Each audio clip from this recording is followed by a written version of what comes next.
नमस्कार। मैं Rupnarayan Sharma, Resonance PCCB division senior Hindi faculty, और आज हम आपको लेके चलते हैं वन शॉट वीडियो की ओर। और आज हम पढ़ेंगे class 10th CBSE course B का। हमने एक टॉपिक लिया है गद्य खंड का, स्पर्श भाग 2 गद्य खंड, और उसका टॉपिक है ततारा वामिरो कथा, जो एक बहुत ही सुंदर कहानी है परंपराओं को बदलने वाली। तो बच्चों, हमने इसमें पढ़ा कि इसमें एक ततारा होता है जो बेहद ही सुंदर, हष्टपुष्ट, ईमानदार, जिसकी चर्चा पूरे गांव और आसपास के गांव में होती है। क्यों होती है? कि जब भी उसे कोई याद करता, वह दौड़ा आता और हर किसी की मदद करता, और उस मददगार इंसान की सबसे बड़ी प्रसिद्धि का कारण भी यही था। कुछ लोगों का कहना है, ये एक लोक कथा है जो मैं आपको बताना चाहता हूं। कुछ लोगों का कहना है कि उसका जो परिधान है, वस्त्र है, वह एक लंबा सा वस्त्र पहना करता, कमर पर एक दुपट्टा बांधता, उसमें लकड़ी की तलवार बांधे रखता।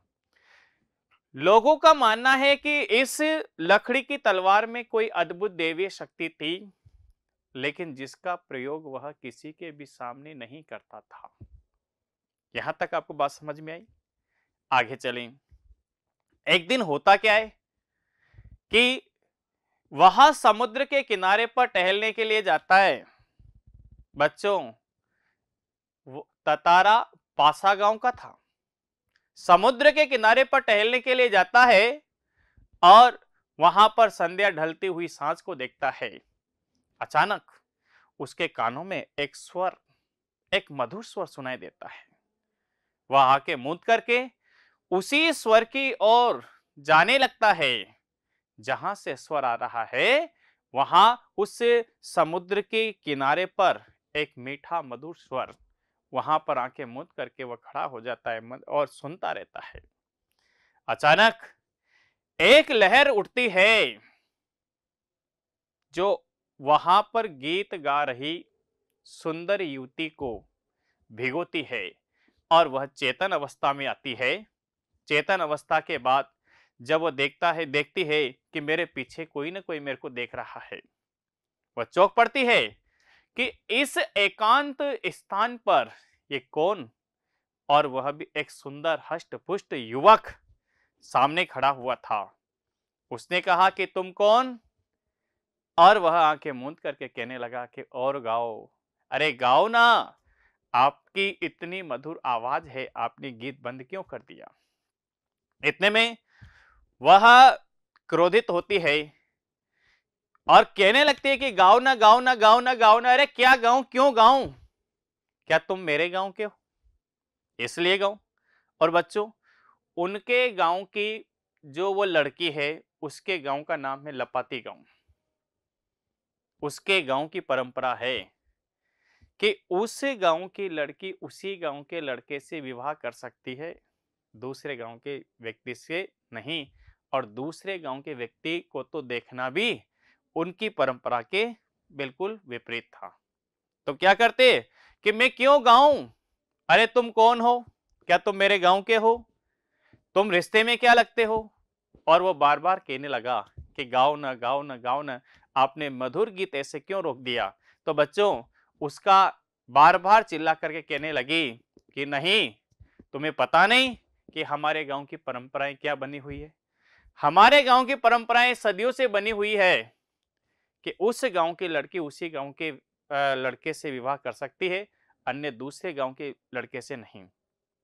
फिर जब वह जाने लगी, इधर से ततारा कहने लगा कि अरे रुको, अपना नाम तो बताती जाओ। और जब वो दौड़ी जा रही है, दौड़ी जा रही है, दौड़ी जा रही है, तब वो कहती है कि वामीरो, कि मेरा नाम वामीरो है। इधर से वो चिल्लाता है कि कल भी मैं तुम्हारा इसी समय यहीं पर इंतजार करूंगा, तुम आओगी ना? और बच्चों, इतने में सांझ ढल जाती है। वो अपने घर पहुंचती है, रात्रि होने लगती है, वह जोर से दरवाजा बंद करती है और मन ही मन सोचती है। क्या सोचती है? वह सोचने लगती है कि इस परंपरा को मैं कैसे तोड़ूं, जिस व्यक्ति के बारे में अरे वह अपने जीवन साथी के रूप में कल्पना कर रही थी, वह लड़का एकदम परफेक्ट था, हष्टपुष्ट था, मददगार था, ईमानदार था, सुंदर था और उसे चाहिए भी क्या। लेकिन सोचती रही, सोचती रही, सोचती रही कि इन गांव की परंपराओं को मैं कैसे तोड़ूंगी। अरे इसको कौन तोड़ने देगा? अरे क्या समाज वाले, परिवार वाले ऑब्जेक्शन नहीं करेंगे? लेकिन सारी रात बीती, एक उभाव दिन बीतने लगा। धीरे धीरे धीरे धीरे संध्या हुई। ततारा पहले से ही वहां पर समय से पहले ही आ चुका था और समुद्र के किनारे पर टहलता हुआ ये सोच रहा था कि यदि वामीरो नहीं आई तो क्या होगा। अरे उसने मेरे वचन को माना नहीं माना।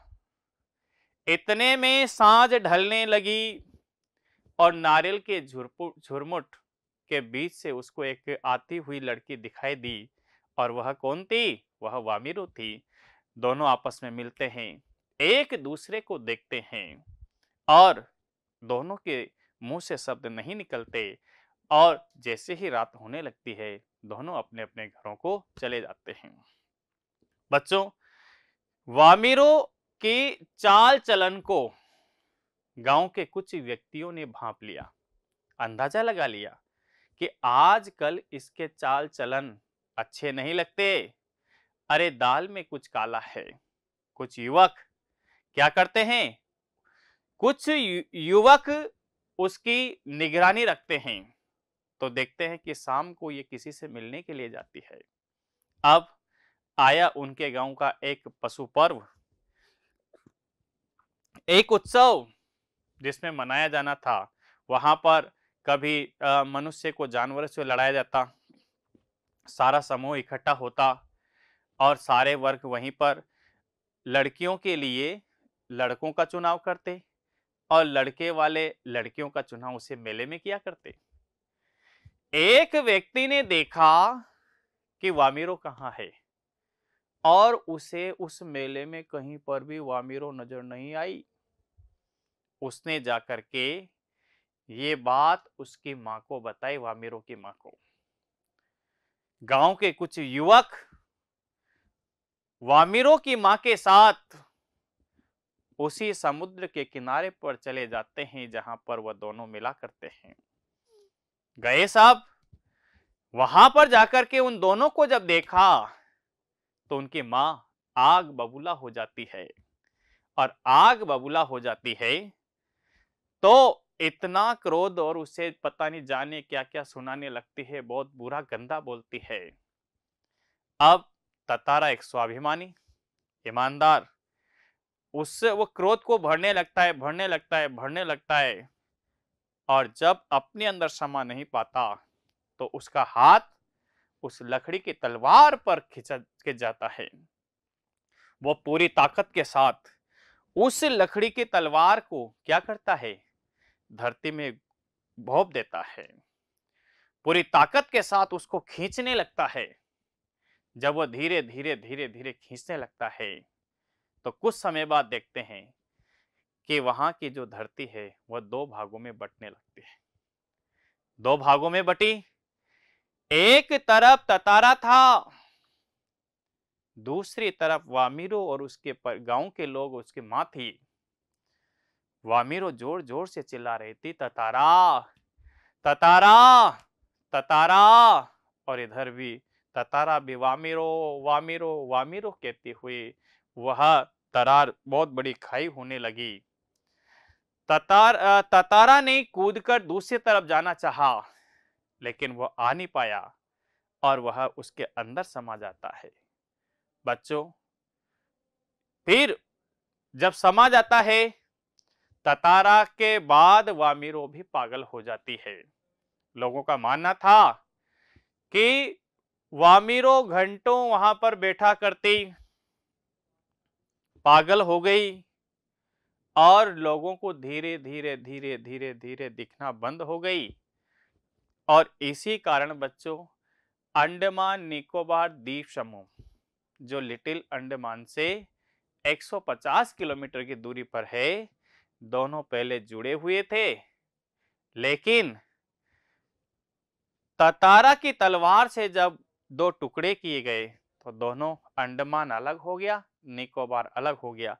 और यह लोक कथा जब भी कोई वहां पर जाता है, हर किसी को यह लोक कथा सुनाई जाती है। तो आपको ये समझ में आ गया होगा। मुझे पता है कि आपने कक्षाओं में भी पढ़ा और मैंने आपको फिर बताया। तो देखते हैं हिंदी ब ततारा वामेरो कथा।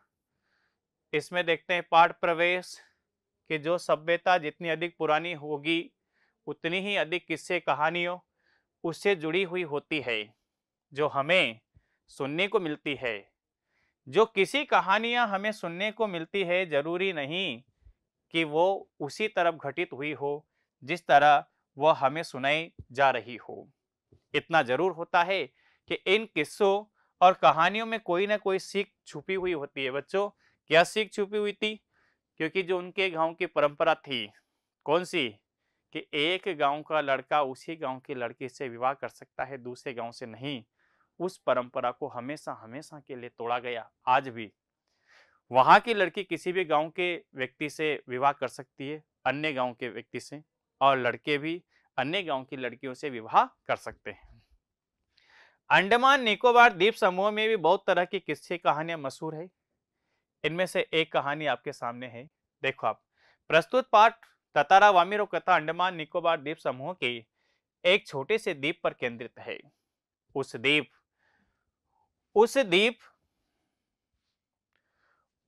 पर एक दूसरे से शत्रुता का भाव अपनी अंतिम सीमा पर पहुंच चुका था। इसी शत्रुता की भावना को जड़ से उखाड़ने के लिए एक जोड़े को क्या करना पड़ा बच्चों? आत्म बलिदान देना पड़ा। उसी जोड़े के बलिदान का वर्णन लेखक ने प्रस्तुत किया है। प्यार सबको एक साथ लाता है और नफरत सबके बीच दूरियों को बढ़ाती है। इस बात को भला कौन इनकार कर सकता है? इसीलिए जो भी समाज के लिए अपने प्यार, अपने जीवन का बलिदान करता है, समाज उसे न केवल याद रखता है बल्कि उसके द्वारा किए गए त्याग और बलिदान को बेकार नहीं जाने देता। यही कारण है जिसकी वजह से तत्कालीन समाज के सामने मिसाल कायम करने वाले इस जोड़े को आज भी इस द्वीप के निवासी गर्व और श्रद्धा के साथ देखते हैं। तो चलें, ये अपन ने सारांश पढ़ लिया, आपको बता दिया है सारांश। ततारा सदैव अपनी कमर पर क्या बांध कर रखता था? लकड़ी की तलवार, लोहे की तलवार, चाकू की तलवार, बंदूक। तो लकड़ी की तलवार हमेशा बांधे रखता था। ये बात समझ में आ गई ना आपको? आगे चलें। प्रश्न नंबर 3, ततारा वामिरो कथा कहाँ की कथा है? अंडमान निकोबार द्वीप समूह की कथा है। आ जाएगा। आगे चलिए। ततारा की तलवार के बारे में लोगों का क्या मत है? कि तलवार दुश्मनों का नाश कर देती है, तलवार में अद्भुत देवीय शक्ति है, तलवार नकली है, उपरोक्त सभी। तो बच्चों, तलवार में एक अद्भुत देवीय शक्ति है, यह भी हो जाएगा। आगे है कि ततारा सबका प्रिय क्यों था? वेशभूषा के कारण, सुंदरता के कारण, स्वभाव के कारण, जागरूक होने के कारण। किसके कारण? उसके स्वभाव के कारण था, बिल्कुल। आगे चलें। आगे हमने लिया एक गद्यांश देखते हैं। क्वेश्चन नंबर 6, निम्नलिखित गद्यांश के संबंधित प्रश्नों के उत्तर दीजिए साहब।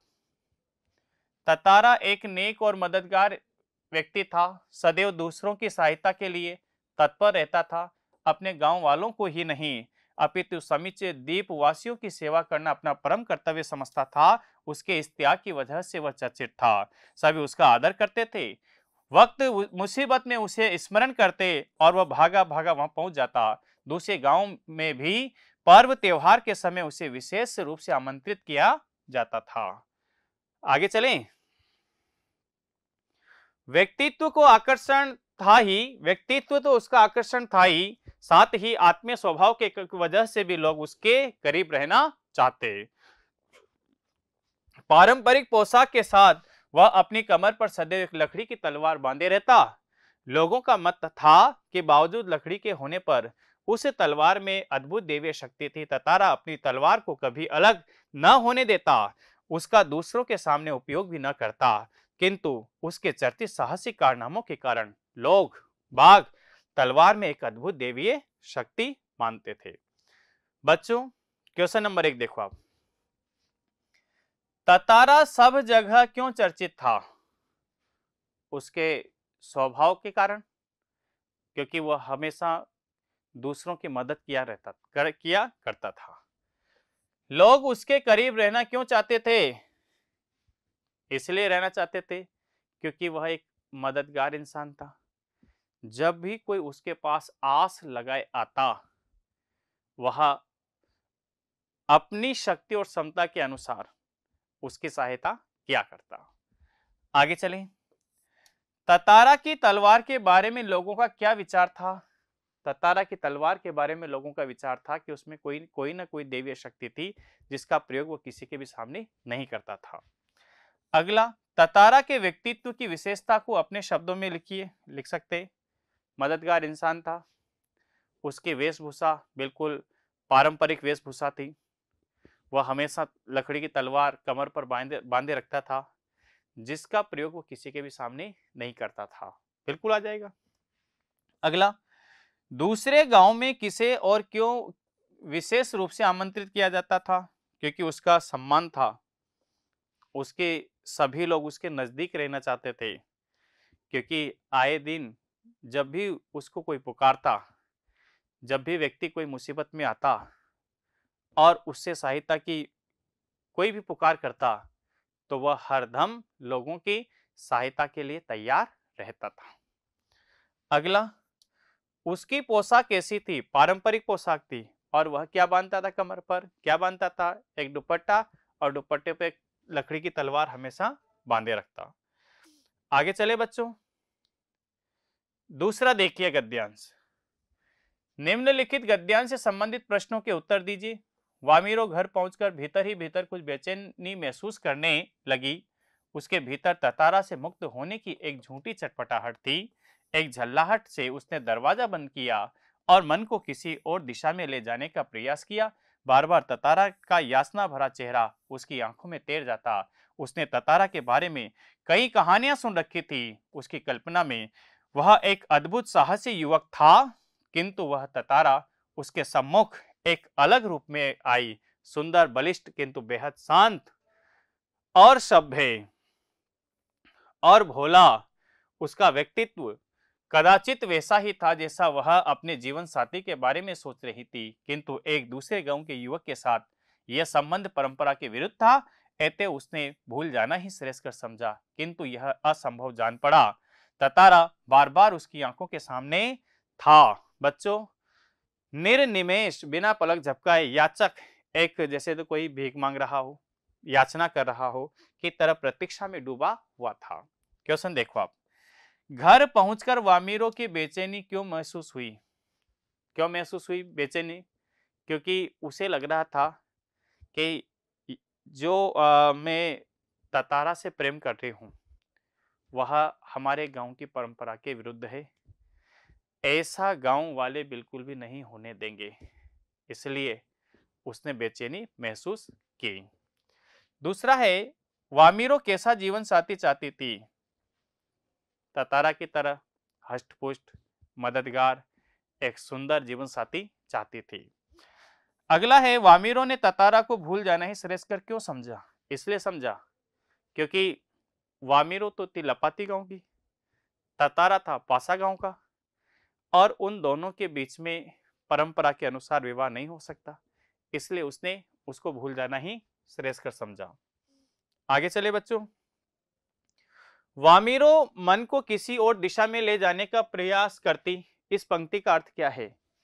जब उसे ततारा के प्रति जो प्रेम है वो परंपरा के विरुद्ध जान पड़ा, तो वह कुछ समय के लिए अपने मन को दूसरी दिशा में ले जाने लगी थी।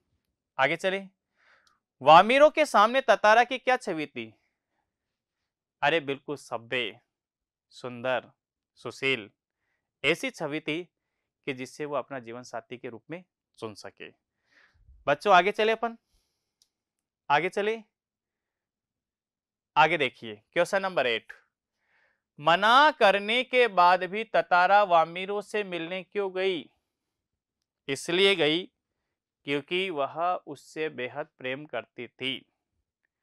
वह उस परंपरा को हमेशा हमेशा के लिए तोड़ना चाहती थी जिसमें बंधकर अनेक लड़कियां अपना जीवन बर्बाद कर चुकी है। बिल्कुल। अगला, गांव तथा परिवार वाले ततारा वामिरों के रिश्ते के विरुद्ध क्यों थे साहब? क्योंकि उन्होंने गांव की सदियों से परंपराएं बनाई हुई थी कि कोई भी लड़की किसी अन्य गांव से वैवाहिक संबंध स्थापित नहीं कर सकती, उसे उसी गांव का होना अनिवार्य था। इसलिए क्या करना चाहती है? सारे परिवार और गांव के लोग ततारा वामिरों के जो उन दोनों के बीच में जो रिश्ते थे उनके विरुद्ध खड़े हो गए। अगला है, युवती ने ततारा को बेरुखी के साथ जवाब दिया। उससे ततारा को कैसा लगा? उसे लगा कि वामिरो अब मुझसे मिलने के लिए कभी भी नहीं आएगी। वामिरो मेरे से प्रेम नहीं रखती। अरे वह भी उसी परंपरा में बंद करके जकड़ना चाहती है जो अन्य लड़कियां जकड़ी हुई है। आगे चलें बच्चों, आगे चलें। अगला क्वेश्चन है कि ततारा से मिलने के बाद वामिरों पर क्या प्रभाव पड़ा? उसके मन में एक प्रेम का स्फुरण आने लगा। वह मन ही मन हंसने लगी। कभी कभी उस परंपरा के लिए वह झल्ला भी जाती। उसके रूप रंग, उसके स्वभाव में अंतर आने लगा जिसको गांव वालों ने भांप लिया था। बच्चों, वामिरों की मनोदशा के बारे में लिखिए। वामिरो एक बेहद शांत और बेहद, उसका स्वभाव बिल्कुल ही अच्छा था। वह वामिरो ततारा को बहुत चाहती थी, उससे प्रेम करती थी। हर शाम संध्या के समय समुद्र के किनारे पर मिलने के लिए आती थी। दोनों एक दूसरे को देखते थे और अपने प्रेम को जैसे तो एक झरने की तरह उस प्रेम को एक दूसरे में प्रकट कर रहे हों। आगे चलें। ततारा और वामिरों की मृत्यु कैसे हुई? जब गांव वालों के द्वारा, वामिरों की मां के द्वारा भले बुरे शब्द बोले गए तो ततारा उसको सहन न कर सका और उसके जो कमर पर तलवार बंधी हुई थी उसने उसको जोर से खींचा और धरती में भोंप दिया। पूरी ताकत के साथ उसको खींचता गया तो धरती के दो टुकड़े होने लगे और एक टुकड़े की तरफ ततारा था, दूसरे की तरफ वामिरो। हाँ, तो दोनों की मृत्यु उसी खाई में गिरने से हुई है। बात समझ में आ गई आपको? आगे, ततारा वामिरो कथा के माध्यम से क्या संदेश दिया गया? ततारा वामिरो कथा के माध्यम से यह संदेश दिया गया कि प्रेम जाति धर्म के बंधनों में नहीं होता है, अरे निश्चल होता है, अपने मन से होता है। वह किसी भी परंपराओं का बंधन नहीं है। इसलिए प्रत्येक व्यक्ति को, प्रत्येक युवक युवती को अपना जीवन साथी चुनने की बिल्कुल स्वतंत्रता है और यही संदेश ये देती है। आगे चले अपन। बच्चों अब देखते हैं कि क्वेश्चन कैसे लिखे जाते हैं। एनसीईआरटी का सॉल्यूशन देखें आप, कि पहले तो अपन ने डिस्कस किया, लेकिन परीक्षा में तो आपको लिखना है आंसर, तो हमने कुछ एनसीईआरटी के क्वेश्चन के आंसर भी आपको बताए हैं। देखो आप, निम्नलिखित प्रश्नों के उत्तर एक दो पंक्ति में दीजिए। देखिए, ततारा वामिरो कहाँ की कथा है? ततारा वामिरो कथा अंडमान निकोबार द्वीप समूह के प्रमुख द्वीप कार निकोबार की है। बिल्कुल आ जाएगा। आगे चलें। वामिरो अपना गाना क्यों भूल गई? आंसर देखो आप, वामिरो मंत्रमुग्ध होकर गाना गा रही थी कि एकाएक समुद्र की एक ऊंची लहर ने उसे भिगो दिया था। वह हड़बड़ाहट में उठ बैठी। ऐसी स्थिति में उसने गाना बंद कर दिया। आगे चलें। आगे है क्वेश्चन नंबर 3। ततारा ने वामिरो से क्या याचना की? ततारा ने वामिरो से अगले दिन उसी स्थान पर उससे मिलने की याचना की। इससे पूर्व उसने एक और याचना की कि वह अपना गाना अधूरा अधूरा है उसको पूरा करे। बिल्कुल आ गया बच्चों समझ में। आगे चले। Question number 4। ततारा वामिरो के गांव की क्या रीति थी? कई बार डिस्कस कर चुके हैं कि ततारा वामिरो के गांव की रीति थी कि वहां का निवासी केवल अपने ही गांव वालों के साथ विवाह कर सकते हैं। गांव के बाहर किसी भी लड़के या लड़की को विवाह करना अनुचित माना जाता है। ये बात समझ में आ गई। अगला है, क्रोध में ततारा ने क्या किया? देखो आप, गांव वालों और वामिरों की मां द्वारा अपमानित होने के बाद ततारा के क्रोध का ठिकाना न रहा। क्रोध में ही उसने अपनी तलवार निकालकर उसे पूरी शक्ति से धरती में भोंक दिया और पूरी ताकत से खींचने लगा, जिससे धरती में सीधे दरार आ गई और धरती के दो टुकड़ों में बट गई। आगे चले। अगला है, ततारा की तलवार के बारे में लोगों का क्या मत था? ततारा की तलवार के बारे में लोगों का यह मत था कि लकड़ी के होने के बावजूद भी तलवार में क्या थी बच्चों? अद्भुत देवीय शक्ति थी। वह अपनी तलवार को अपने से कभी भी अलग न होने देता था और दूसरों के सामने उसका उपयोग भी नहीं करता था। यह भी हो गया। आगे चले। क्वेश्चन नंबर 7 देखो। वामिरों ने ततारा को बेरुखी से क्या जवाब दिया? वामिरों ने ततारा को बेरुखी से जवाब दिया कि वह उसके कहने पर गाना क्यों गाए, वह पहले उसे बताए कि वह कौन है और उससे असंगत प्रश्न क्यों कर रहा है, उसे घूर कर क्यों घूर रहा है। वह अपने गांव के पुरुष के अलावा किसी अन्य गांव को जवाब देने के लिए विवश नहीं है। बिल्कुल हो जाएगा। आगे चलें। अगला है, ततारा वामिरों की त्यागमयी मृत्यु से निकोबार में क्या परिवर्तन आया बच्चों? देखो आप, ततारा वामिरों की त्यागमयी मृत्यु से निकोबार में यह परिवर्तन आया कि वहां के लोग एक दूसरे गांव से भी विवाह संबंध स्थापित करने लगे। दोनों की त्यागमयी मृत्यु ने लोगों की विचारधारा में एक सुखद तथा अद्भुत परिवर्तन ला दिया और उसकी रूढ़िवादी परंपरा भी परिवर्तित हो गई। आगे चले। निकोबार के लोग ततारा को क्यों पसंद करते थे? क्यों करते थे? निकोबार के लोग ततारा को उसके साहसी परोपकारी स्वभाव के कारण पसंद करते थे। वह सदैव दूसरों की सहायता करने में विश्वास करता था। समूचे द्वीपवासियों की सेवा करना अपना परम कर्तव्य समझता था। आगे चले बच्चों। Question number 10। निकोबार द्वीप समूह में विभक्त होने के कारण निकोबारियों की क्या विश्वास है? निकोबार द्वीप समूहों में विभक्त होने के बारे में निकोबारियों का यह विश्वास है कि प्राचीन काल में दोनों द्वीप क्या थे? एक थे। इनके विभक्त होने में ततारा वामिरों की प्रेम कथा त्याग में मृत्यु है, जो आज एक सुखद परिवर्तन के लिए थी। आगे चले अपन। आगे देखो। Question number 11। ततारा खूब परिश्रम करने के बाद कहां गया? वहां के प्राकृतिक, बच्चों ये शब्द प्राकृतिक है, ध्यान रखना आप। प्राकृतिक सौंदर्य का वर्णन अपने शब्दों में, ततारा खूब परिश्रम करने के बाद समुद्र के किनारे टहलने के लिए गया था। संध्या के समय था। उस समय क्षितिज पे सूरज डूबने को था। ठंडी हवाएं चल रही थी। पक्षियों की चहचहाट, वातावरण गूंज रहा था। सूर्य की अंतिम रंग बिरंगी किरणें पानी में घुलकर अद्भुत स्वर्गीय सौंदर्य की रचना कर रही थी। आगे चले, बिल्कुल हो जाएगा। अगला क्वेश्चन नंबर 12, वामीरों से मिलने के बाद ततारा के जीवन में क्या परिवर्तन आया? उत्तर देखो आप। वामीरों से मिलने के बाद ततारा के जीवन में अद्भुत परिवर्तन आया। वह वामीरों से मिलकर सम्मोहित सा हो गया, यानी उसके अंदर भी एक प्रेम फूट पड़ा।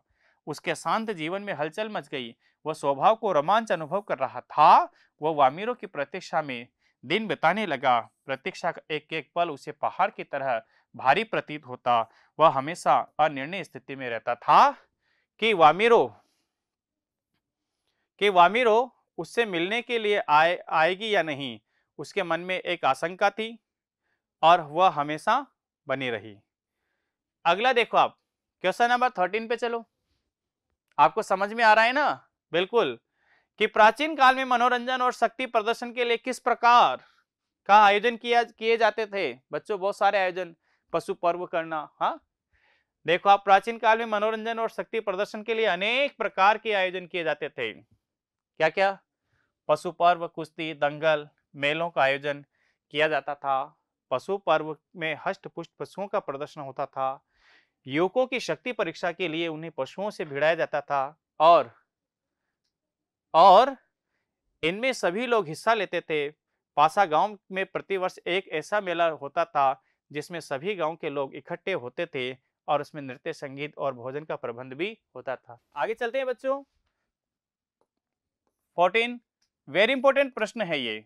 रूढ़ियां जब बन बोझ बनने लगे तब उनका टूट जाना ही अच्छा है, क्यों? तो देखिए, बहुत अच्छा प्रश्न है, परीक्षा में कई बार पूछा गया प्रश्न है कि रूढ़ियां जब बन बोझ बनने लगे तब वास्तव में उनका टूट जाना ही उचित है और इसमें परिवर्तन करना श्रेयस्कर होता है। क्योंकि रूढ़ियां क्या होता है? एक परंपराएं व्यक्ति को बंधनों में जकड़ लेती है, जिससे व्यक्ति का विकास होना बंद हो जाता है।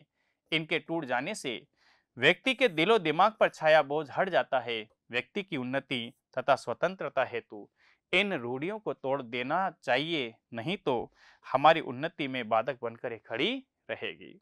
आगे समझ में? आगे चलें। अगला प्रश्न देखो आप, 15, जब कोई राह न सूझी तो क्रोध का शमन करने के लिए उसने शक्ति भर उसे धरती में भोंप दिया और ताकत से उसे खींच दिया। क्या आएगा? आज से क्या है इसका मतलब? कि गांव वालों और वामिरों की मां द्वारा अपमानित होने, ये द्वारा है, के बाद ततारा के क्रोध का ठिकाना न रहा। क्रोध में ही उसने अपनी तलवार निकालकर पूरी शक्ति के साथ धरती में भोंप दिया और पूरी ताकत से खींचने लगा, जिससे धरती के सीधा दरार आ गई और धरती के दो टुकड़े हो जाते हैं। आगे चले अपन 16 को देखो आप। 16, बस आस की एक किरण थी जो समुद्र के देह पर डूबती किरणों की तरह कभी भी डूब सकती थी। देखो आप, कि ततारा वामिरों की पहली ही नजर में बेहद प्रेम करने लगा था। वह उसकी प्रतीक्षा में अपने जीवन की संपूर्ण आस लगाए बैठा था। उसने उसे पुनः सांझ के समुद्र की चट्टान पर आने को कहा था, अतः वह छटपटाते हुए अधीरता से उसकी प्रतीक्षा कर रहा था। उसके मन में एक आशंका भी थी कि कहीं वामिरो न आए।